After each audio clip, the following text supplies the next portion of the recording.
ಎಲ್ರಿಗೂ ನಮಸ್ಕಾರ ಸ್ನೇಹಿತರೆ, ಅಡುಗೆ ಚಾನಲ್ಗೆ ಸ್ವಾಗತ.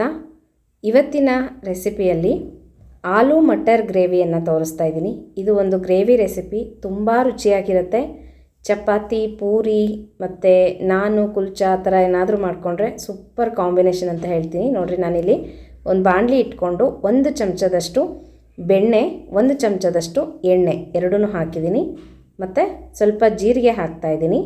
ಬೆಣ್ಣೆ ಇಲ್ಲ ಅಂತಂದರೆ ಪರವಾಗಿಲ್ಲ, ಬರೀ ಎಣ್ಣೆನಾದರೂ ಹಾಕೋಬೋದು, ಚೆನ್ನಾಗಿರುತ್ತೆ. ನಾನು ಬೆಣ್ಣೆ ಇತ್ತು ಅಂತ ಹಾಕಿದ್ದೀನಿ ಅಷ್ಟೇ.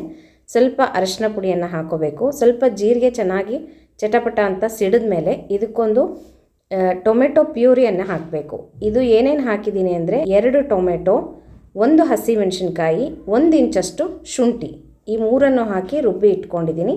ಈಗ ಇದಕ್ಕೆ ಒಂದು ಸ್ವಲ್ಪ ಪರಿಮಳಕ್ಕೋಸ್ಕರ ಇಂಗನ್ನು ಹಾಕಿದ್ದೀನಿ ಒಗ್ಗರಣೆಗೆ. ಸ್ವಲ್ಪ ಇದು ಜೀರಿಗೆ ಎಲ್ಲ ಘಮ ಬರಲಿಕ್ಕೆ ಶುರು ಆಗುತ್ತೆ, ಆಗ ನಾವು ಟೊಮೆಟೊ ಪ್ಯೂರಿಯನ್ನು ಹಾಕಬೇಕು. ನೀವು ಗ್ರೇವಿ ಎಷ್ಟು ಬೇಕಾಗುತ್ತೋ ನೋಡಿಕೊಂಡು ಟೊಮೆಟೊ ರುಬ್ಕೊಳ್ರಿ. ನಾನಿಲ್ಲಿ ಒಂದು 3 ಟೊಮೆಟೊ ರುಬ್ಬಿದ್ದೀನಿ. ಅದಕ್ಕೆ 1 ಹಸಿಮೆಣಸಿನ್ಕಾಯಿ ಮತ್ತು 1 ಇಂಚಷ್ಟು ಹಸಿ ಶುಂಠಿ, ಇಷ್ಟೇ, ಇನ್ನೇನು ಹಾಕೋ ಅಷ್ಟಿಲ್ಲ. ನೋಡಿರಿ, ಹೀಗೆ ಟೊಮೆಟೊ ಪ್ಯೂರಿಯನ್ನು ಹಾಕಿ ಚೆನ್ನಾಗಿ ಕುದಿಸ್ಕೋಬೇಕು. ಅದು ಹಸಿ ವಾಸನೆ ಎಲ್ಲ ಹೋಗಬೇಕು, ಅಲ್ಲಿ ತನಕನೂ ಚೆನ್ನಾಗಿ ಕುದಿಬೇಕಿದು. ಈ ರೆಸಿಪಿಯನ್ನು ನಾನು ಮೊನ್ನೆ ಮಾಡಿದ್ದೆ ಚಪಾತಿಗೆ, ತುಂಬ ಚೆನ್ನಾಗಿತ್ತು ಸ್ನೇಹಿತರೆ. ಈಗಂತೂ ಬಟಾಣಿ ತುಂಬ ಚೆನ್ನಾಗಿ ಸಿಗ್ತಾಯಿದೆ. ಫ್ರೆಶ್ ಬಟಾಣಿ ತೊಗೊಂಡು ಬಂದು ಮಾಡಿಕೊಂಡ್ರೆ ತುಂಬ ಟೇಸ್ಟಾಗಿರುತ್ತೆ. ನೋಡಿ, ಇದಕ್ಕೆ ನಾನು ಅಚ್ಚ ಖಾರದ ಪುಡಿ ಹಾಕ್ತಾಯಿದ್ದೀನಿ 1 ಚಮಚದಷ್ಟು, ಮತ್ತು 1 ಚಮಚದಷ್ಟು ಸಕ್ಕರೆ ಹಾಕಬೇಕು. ಸಕ್ಕರೆ ಹಾಕೋದ್ರಿಂದ ಈ ಒಂದು ಗ್ರೇವಿ ಟೇಸ್ಟು ಜಾಸ್ತಿ ಆಗುತ್ತೆ, ತುಂಬ ಚೆನ್ನಾಗಿರುತ್ತೆ. ಸ್ವಲ್ಪ ಹುಳಿ ಅಂಶ ಇರುತ್ತಲ್ಲ ಟೊಮೆಟೊ, ಅದು ಸಹ ಕಡಿಮೆ ಆಗುತ್ತೆ. ಮತ್ತು ಖಾರ ನೋಡ್ಕೊಂಡು ಹಾಕ್ಕೊಳ್ರಿ. ಹಸಿಮೆಣ್ಸಿನ್ಕಾಯಿ ಸಹ ಹಾಕಿರ್ತೀವಿ, ಖಾರ ಸ್ವಲ್ಪ ಜಾಸ್ತಿ ಇಷ್ಟಪಡೋರು ಜಾಸ್ತಿ ಹಾಕೋಬೋದು. ಈಗ ನಾನಿಲ್ಲಿ 1 ಕಪ್ಪಷ್ಟು ಬಟಾಣಿ ತೊಗೊಂಡಿದ್ದೀನಿ, ಇದೇ ಮೇಯ್ನ್ ಇದಕ್ಕೆ. ನೋಡಿರಿ, 1 ಕಪ್ಪಷ್ಟು ಹಸಿ ಬಟಾಣಿ ಫ್ರೆಶ್ ಆಗಿದೆ, ತುಂಬ ಚೆನ್ನಾಗಿರುತ್ತೆ ಈ ಗ್ರೇವಿ. ಮಾತ್ರ ತುಂಬ ಟೇಸ್ಟಾಗಿತ್ತು, ಹಾಗಾಗಿ ನಿಮಗೂ ತೋರಿಸೋಣ, ನೀವು ಸಹ ಮಾಡ್ಕೊಳ್ರಿ ಅಂತ. ಚಪಾತಿಗೆ, ಪೂರಿಗೆ ಯಾವಾಗಲೂ ಒಂದೇ ಥರ ಮಾಡ್ತಾಯಿದ್ರೆ ಮಕ್ಕಳು ಸಹ ಇಷ್ಟಪಡೋಲ್ಲ. ಹಾಗಾಗಿ ಈ ಥರ ಬಟಾಣಿ ಸೀಸನಲ್ಲಿ ಮಾಡಿಕೊಂಡ್ರೆ ತುಂಬ ಇಷ್ಟಪಟ್ಟು ತಿಂತಾರೆ ಮನೆಯಲ್ಲಿ.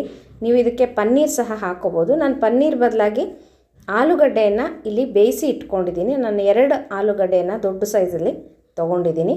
ನೋಡಿರಿ, ಬೇಯಿಸಿರೋ ಆಲೂಗಡ್ಡೆ ಸಿಪ್ಪೆಯನ್ನು ತೆಗಿತಾ ಇದ್ದೀನಿ. ಅಷ್ಟೊತ್ತಿಗೆ ಸ್ವಲ್ಪ ಬಟಾಣಿ ಸಹ ಫ್ರೈ ಆಗುತ್ತೆ. ನಾನಲ್ಲಿ ನಿಮಗೆ ತೋರಿಸ್ದೆ, ಬಟಾಣಿ ಹಾಕಿಬಿಟ್ಟು ಮುಚ್ಚಿಟ್ಟಿದ್ದೀನಿ ಸ್ವಲ್ಪ ಹೊತ್ತು. ಈಗ ಆಲೂಗಡ್ಡೆ ಸಿಪ್ಪೆ ಎಲ್ಲ ತೆಕ್ಕೊಂಬಿಟ್ಟು ಇದನ್ನು ಸಣ್ಣ ಸಣ್ಣ ಪೀಸ್ಗಳಾಗಿ ಕಟ್ ಮಾಡ್ಕೋಬೇಕು, ಅಥವಾ ನೀವು ಕೈಯಲ್ಲಿ ಸಹ ಮುರಿದು ಹಾಕ್ಬೋದು. ಸ್ವಲ್ಪ ನಮಗೆ ಆಲೂಗಡ್ಡೆ ಅಲ್ಲಲ್ಲಿ ಕಾಣಿಸ್ತಾ ಇರಬೇಕು, ತಿನ್ನಲಿಕ್ಕೂ ಸಿಗಬೇಕು. ಆಗ ನಮಗೆ ಪನ್ನೀರ್ ತಿಂದಿರೋ ಥರನೂ ಅನಿಸುತ್ತೆ. ಮಕ್ಕಳಿಗೂ ಸಹ ಆಲೂಗಡ್ಡೆ ತುಂಬ ಇಷ್ಟ ಆಗುತ್ತೆ.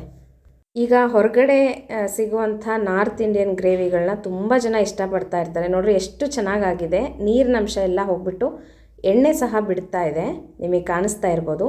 ಈಗ ನಾನು ಸಣ್ಣದಾಗಿ ಹೆಚ್ಕೊಂಡಿರೋ ಆಲೂಗಡ್ಡೆ ಪೀಸ್ಗಳನ್ನು ಹಾಕ್ತಾಯಿದ್ದೀನಿ. ನೋಡಿರಿ, ಈ ರೀತಿ. ಹೆಂಗೂ ಆಲೂಗಡ್ಡೆ ನಾವು ಬೇಯಿಸ್ಕೊಂಡಿದ್ದೀವಲ್ವ, ಹಾಗಾಗಿ ಜಾಸ್ತಿ ಬೇಯಿಸುವಷ್ಟು ಏನಿಲ್ಲ. ಗ್ರೇವಿ ಹದ ನೋಡಿಕೊಂಡು ನೀವು ನೀರನ್ನು ಸೇರಿಸ್ಕೊಂಡು ಒಂದು ಸ್ವಲ್ಪ ಹೊತ್ತು ಕುದಿಸ್ಕೊಂಡ್ರೆ ಸಾಕಾಗುತ್ತೆ. ಈಗ ಇದಕ್ಕೆ ಕೆಲವೊಂದು ಮಸಾಲೆಗಳನ್ನು ಆ್ಯಡ್ ಮಾಡಬೇಕು, ನಿಮಗೆ ತೋರಿಸ್ತೀನಂತೆ.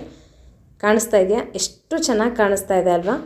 ತುಂಬ ಟೇಸ್ಟಾಗಿರುತ್ತೆ ಸ್ನೇಹಿತರೆ. ಪೂರಿಗಂತೂ ಸೂಪರ್ ಕಾಂಬಿನೇಷನ್, ಚಪಾತಿಗೂ ಸಹ ಚೆನ್ನಾಗಿರುತ್ತೆ. ನಾನಿಲ್ಲಿ ಒಂಚೂರು ನೀರನ್ನು ಹಾಕ್ತಾಯಿದ್ದೀನಿ, ಯಾಕಂದರೆ ಅದು ಕುದ್ದು ಸ್ವಲ್ಪ ಗಟ್ಟಿಯಾಗಿರುತ್ತೆ, ಅದಕ್ಕೋಸ್ಕರ. ಸ್ನೇಹಿತರೆ, ಹೇಳಿದ್ನಲ್ಲ, ಯಾವಾಗಲೂ ನಾರ್ತ್ ಇಂಡಿಯನ್ ಇಷ್ಟಪಡೋರು ಮತ್ತು ಯಾವಾಗಲೂ ಹೊರಗಡೆ ಹೋಗಿ ತಿನ್ನೋದಕ್ಕಾಗೋದಿಲ್ಲ ಅಂಥವ್ರು ಆರಾಮಾಗಿ ಮನೆಯಲ್ಲಿ ಮಾಡ್ಕೋಬೋದು, ತುಂಬ ಚೆನ್ನಾಗಾಗುತ್ತೆ. ಇದಕ್ಕೆ ರುಚಿಗೆ ತಕ್ಕಷ್ಟು ಉಪ್ಪನ್ನು ಹಾಕ್ತಾಯಿದ್ದೀನಿ. ನಾನಿಲ್ಲಿ ಯಾವುದೇ ಈರುಳ್ಳಿ, ಬೆಳ್ಳುಳ್ಳಿ ಏನೂ ಬಳಸಿಲ್ಲ. ನೀವು ಇಷ್ಟಪಡೋರು ಹಾಕೋಬೋದು. ಹಾಗೆಯೇ ತುಂಬ ಚೆನ್ನಾಗಿರುತ್ತೆ ಟೇಸ್ಟ್ ಸಹ, ಏನೂ ಡಿಫ್ರೆನ್ಸಸ್ ಅಂತ ಅನಿಸೋದಿಲ್ಲ. ಟ್ರೈ ಮಾಡಿ ನೋಡಿರಿ, ನಿಮಗೂ ಸಹ ತುಂಬ ಇಷ್ಟ ಆಗುತ್ತೆ. ಖಂಡಿತ ನೀವು ನನಗೆ ಕಮೆಂಟ್ ಹಾಕ್ತೀರಾ, ಅಷ್ಟು ರುಚಿಯಾಗುತ್ತೆ.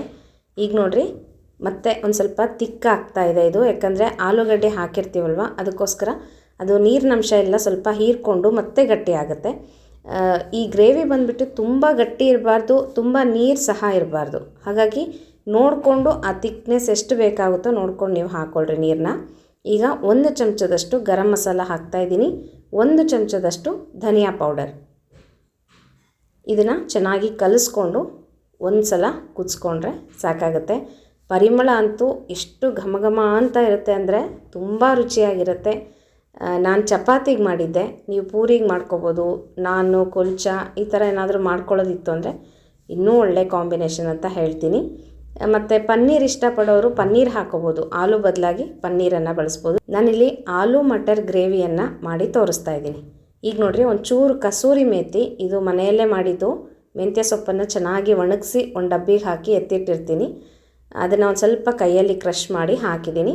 ಮತ್ತು ಈಗ 2 ಚಮಚದಷ್ಟು ಫ್ರೆಶ್ ಕ್ರೀಮ್ ಹಾಕಿದ್ದೀನಿ, ಅಂದರೆ ಮನೆಯಲ್ಲಿರುವಂಥದ್ದೇ ಕೆನೆಯನ್ನು ನಾನು ಹಾಕಿದ್ದೀನಿ. ಮತ್ತು ಸ್ವಲ್ಪ ಕೊತ್ತಂಬರಿ ಸೊಪ್ಪು ಕೊನೆಯದಾಗಿ ಹಾಕಬೇಕು, ಅದರ ಘಮ ಚೆನ್ನಾಗಿ ಬಿಟ್ಕೊಳ್ಳುತ್ತೆ ಗ್ರೇವಿಗೆ.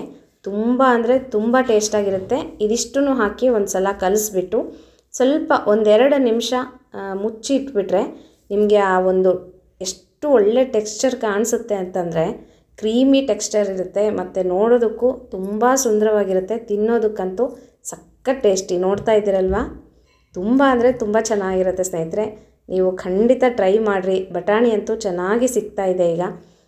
ಈ ಒಂದು ಬಟಾಣಿ ಸೀಸನಲ್ಲಿ ಮಾಡಿಕೊಳ್ಳ್ರಿ, ಚೆನ್ನಾಗಿರುತ್ತೆ. ನೋಡಿರಿ, ಈ ಕುದಿಯೋವಾಗ 1-2 ನಿಮಿಷ ಮುಚ್ಚಿ ಇಟ್ಬಿಟ್ರೆ ಆ ಎಣ್ಣೆ ಅಂಶ ಎಲ್ಲ ಸ್ವಲ್ಪ ಬಿಟ್ಕೊಂಡು ಬರುತ್ತೆ. ಈ ಥರ ಕಾಣಿಸುತ್ತೆ ಗ್ರೇವಿ. ಈ ವಿಡಿಯೋ ನಿಮಗೆಲ್ಲ ಇಷ್ಟ ಆಯ್ತಾ ಸ್ನೇಹಿತರೆ? ಕಮೆಂಟ್ ಮಾಡಿ ತಿಳಿಸೋದು ಮರಿಬೇಡ್ರಿ. ಮತ್ತು ಇಂಥ ಒಳ್ಳೊಳ್ಳೆ ಅಡುಗೆ ಒಟ್ಟಿಗೆ ಸಿಗ್ತೀನಂತೆ. ನಮಸ್ಕಾರ.